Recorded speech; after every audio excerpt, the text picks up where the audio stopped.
La lune était haute, projetant une pâle lumière argentée sur la jungle. Les ombres s'étiraient comme de longues griffes sur le sol humide. Un grondement sourd résonnait à travers les arbres épais. Tonnerre, un grand berger allemand réformé de l'armée avec une cicatrice sur le museau, restait ferme. Son pelage se hérissait. Ses yeux perçants scrutaient le cercle de loups qui se resserrait autour de lui et du jeune garçon qu'il avait juré de protéger. « Reste derrière moi », grogna doucement Tonnerre sans quitter les loups des yeux. Le garçon, pas plus âgé que 7 ans, tremblait en s'accrochant au pelage du dos de Tonnerre. Il pouvait à peine voir dans l'obscurité, mais il savait que Tonnerre ne l'abandonnerait jamais. Tonnerre était massif, son corps bâti avec des muscles épais acquis après des années d'entraînement et de service. Ses pattes étaient grandes et stables, capables de se déplacer silencieusement sur tous les terrains. Son pelage était un mélange sombre de noir et de fauve, avec des plaques de gris près de ses oreilles montrant son âge. Malgré ses années, sa force et ses instincts étaient plus vifs que jamais. Les soldats l'avaient autrefois appelé un protecteur, et aujourd'hui, ce titre restait vrai. Les loups tordaient leurs mâchoires. Leurs yeux brillaient au clair de lune. Tonnerre découvrit ses dents et aboya bruyamment, un son qui résonna comme un coup de tonnerre.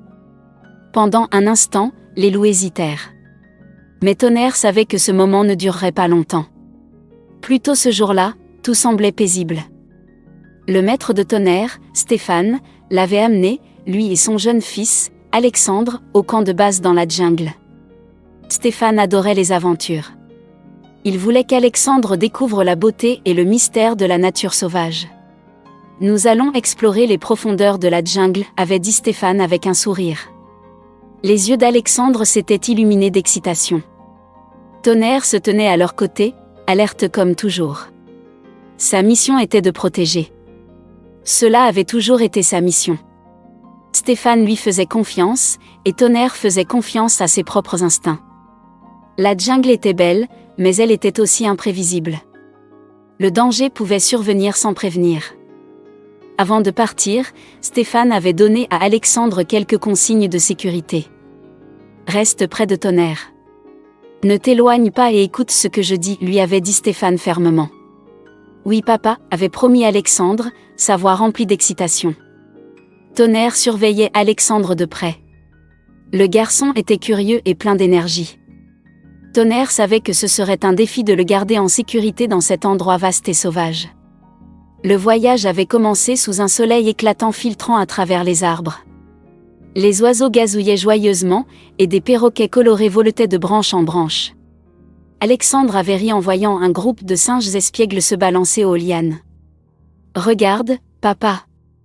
Ils sont trop drôles », avait crié Alexandre, en montrant les singes du doigt. Stéphane avait ri. « Ce sont des sapajous. Ils sont très intelligents. » Les oreilles de Tonnerre tressaillaient alors qu'il scrutait les environs. Il était toujours en alerte. La jungle était vivante de sons, mais aucun ne signalait de danger.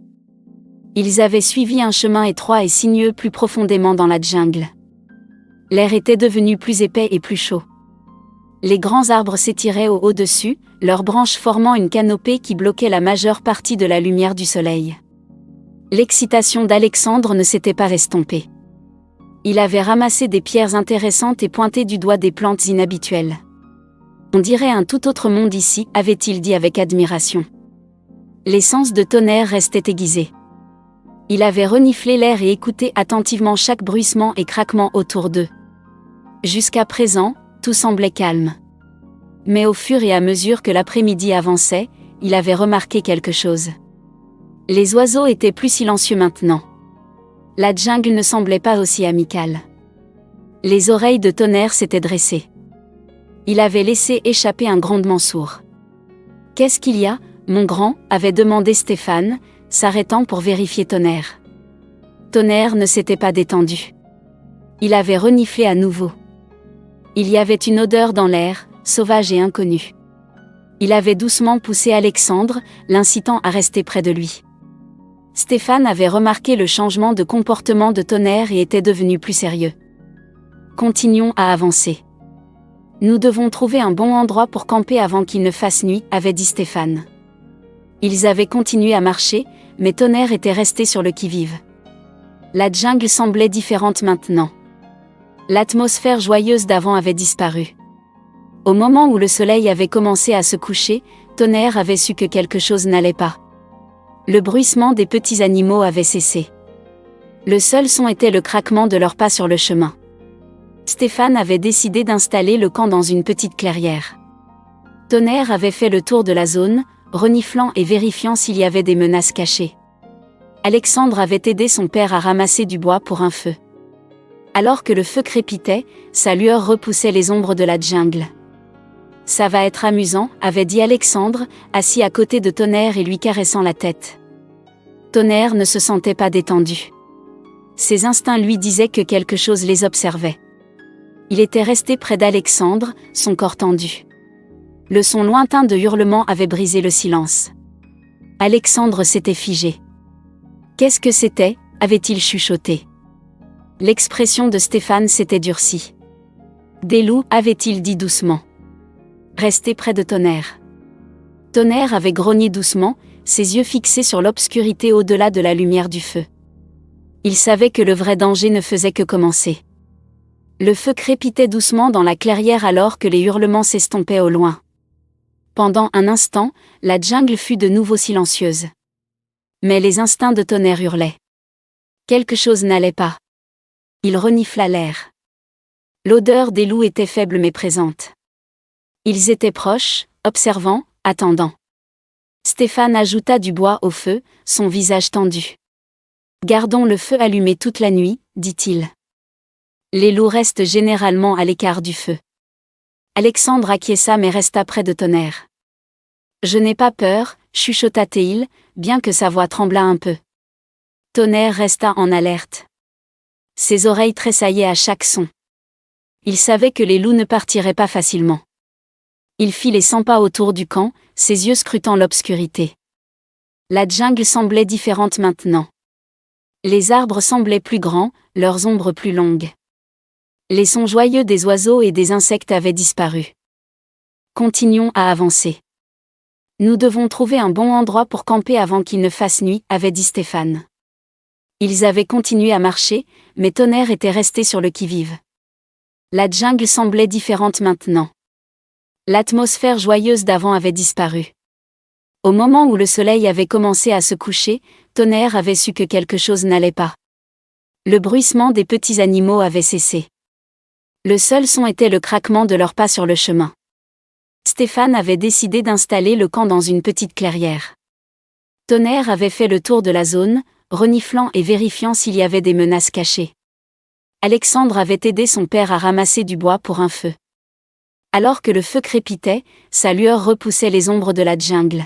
« Ça va être amusant », avait dit Alexandre, assis à côté de Tonnerre et lui caressant la tête. Tonnerre ne se sentait pas détendu. Ses instincts lui disaient que quelque chose les observait. Il était resté près d'Alexandre, son corps tendu. Le son lointain de hurlements avait brisé le silence. Alexandre s'était figé. Qu'est-ce que c'était, avait-il chuchoté. L'expression de Stéphane s'était durcie. Des loups, avait-il dit doucement. Resté près de Tonnerre. Tonnerre avait grogné doucement, ses yeux fixés sur l'obscurité au-delà de la lumière du feu. Il savait que le vrai danger ne faisait que commencer. Le feu crépitait doucement dans la clairière alors que les hurlements s'estompaient au loin. Pendant un instant, la jungle fut de nouveau silencieuse. Mais les instincts de Tonnerre hurlaient. Quelque chose n'allait pas. Il renifla l'air. L'odeur des loups était faible mais présente. Ils étaient proches, observant, attendant. Stéphane ajouta du bois au feu, son visage tendu. « Gardons le feu allumé toute la nuit », dit-il.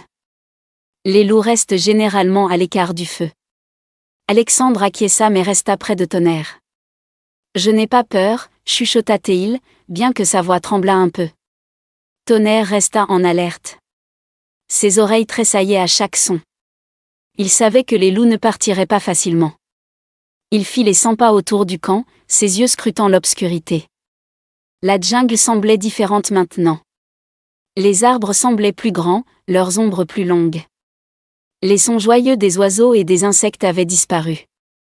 Le lendemain matin, ils firent leurs bagages et continuèrent leur voyage.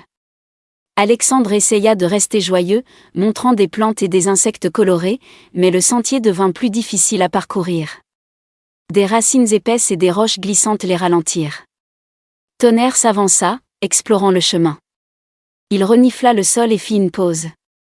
Il y avait des traces de loup. Il grogna doucement pour lui-même. La meute les suivait toujours. Il se tourna et conduisit Alexandre et Stéphane en avant sans un mot. Alors qu'il marchait, le malaise de Tonnerre grandissait.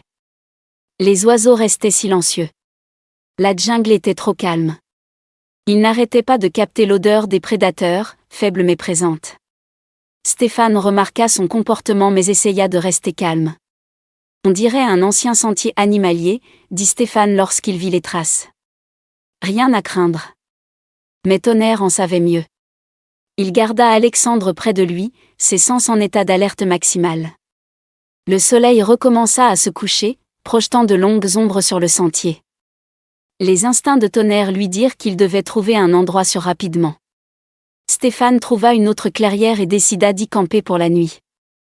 Tonnerre renifla autour, encerclant la zone. L'odeur des loups était plus forte maintenant. Il aboya une fois, un avertissement. Stéphane comprit et prépara le camp rapidement. Tout ira bien, dit Stéphane, essayant de rassurer Alexandre. Mais Tonnerre savait que les loups devenaient plus audacieux. Ils n'étaient pas loin. Alors que la nuit tombait, Tonnerre montait la garde, ses yeux perçants observant l'obscurité. Les signes avant-coureurs de la jungle étaient tout autour d'eux maintenant. Le crépuscule s'installa sur la jungle. Les arbres se dressaient comme des géants dans la lumière déclinante. Tonnerre resta immobile, les oreilles tressaillant. Ses yeux perçants scrutèrent les ombres. Il aperçut quelque chose au loin. Deux yeux brillants le fixèrent depuis le sous-bois. Les loups étaient proches maintenant.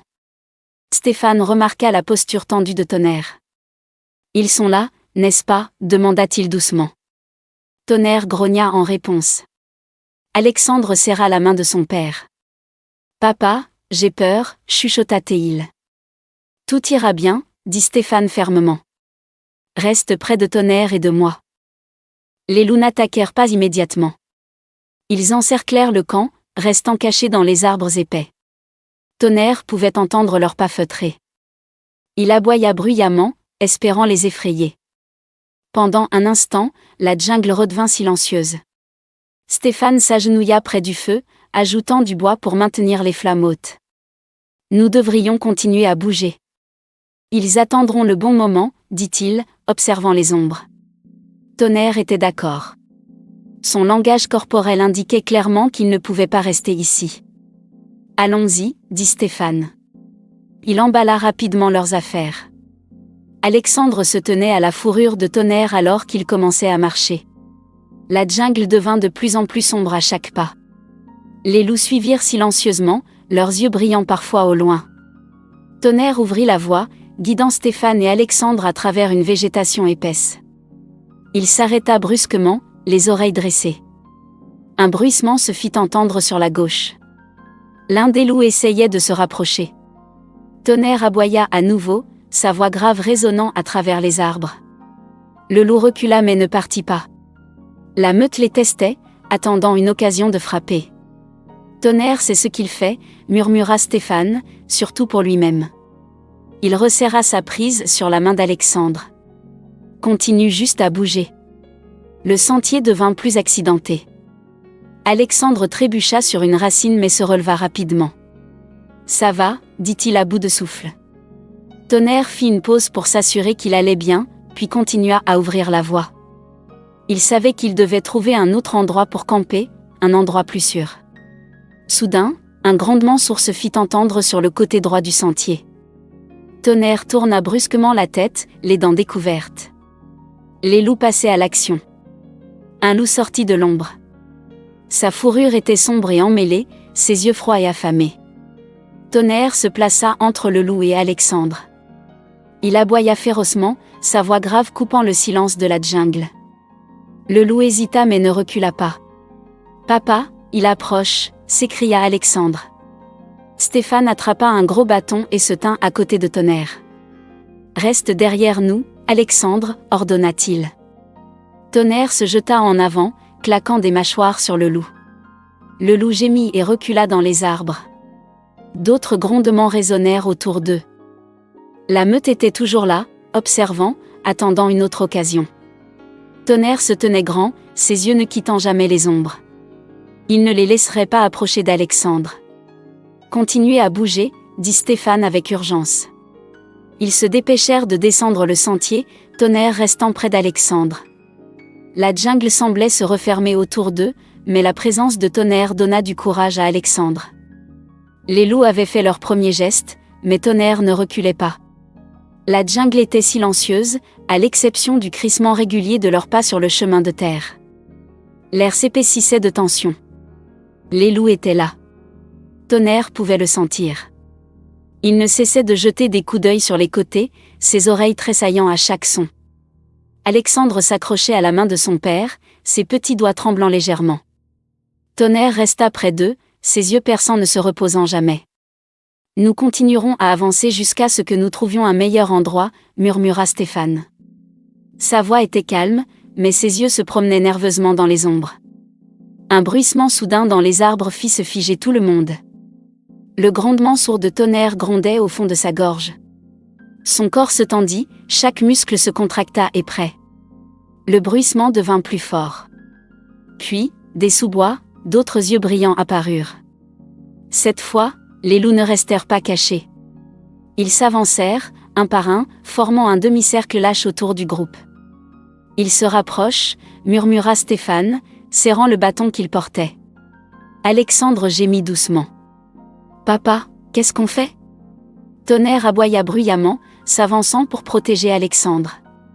Il savait ce qu'il devait faire. C'était sa mission. Il avait déjà protégé des soldats, faisant face aux tirs ennemis, et maintenant il protégerait ce garçon, même si cela signifiait affronter une meute de loups entière. Le plus grand loup, une bête noire massive avec des yeux jaunes perçants, émergea des arbres. Sa fourrure était épaisse et effilochée, des cicatrices traversant son visage comme l'insigne d'un guerrier. Tonnerre fixa les yeux du loup, reconnaissant le défi. C'était le chef de la meute. Les deux échangèrent un regard, aucun ne reculant. La meute observa, leur grondement bas mais constant, attendant l'ordre de leur chef. « Reste derrière moi », ordonna Stéphane, sa voix ferme. Il repoussa Alexandre plus loin, plus près des arbres. Tonnerre fit un pas en avant, sa fourrure se hérissant. Il laissa échapper un grondement profond et menaçant. Le chef de meute découvrit ses dents, un grognement sourd s'échappant de sa gorge. Tonnerre savait que cela ne se terminerait pas sans combat. Il devait gagner du temps. Il devait les protéger. Le loup noir se jeta. Tonnerre rencontra l'attaque de front, leur corps entrant en collision avec une force qui fit trembler le sol. Tonnerre serra ses mâchoires autour de l'épaule du loup, secouant violemment. Le chef de meute gémit de douleur mais riposta rapidement, claquant la mâchoire au cou de Tonnerre. Tonnerre esquiva et repoussa le loup avec son corps puissant. Alexandre cria, les yeux grands ouverts de terreur. « Papa !» Tonnerre !»« Reste en arrière !» cria Stéphane, serrant Alexandre étroitement. Sa voix était tendue par la peur. Tonnerre se battit avec tout ce qu'il avait.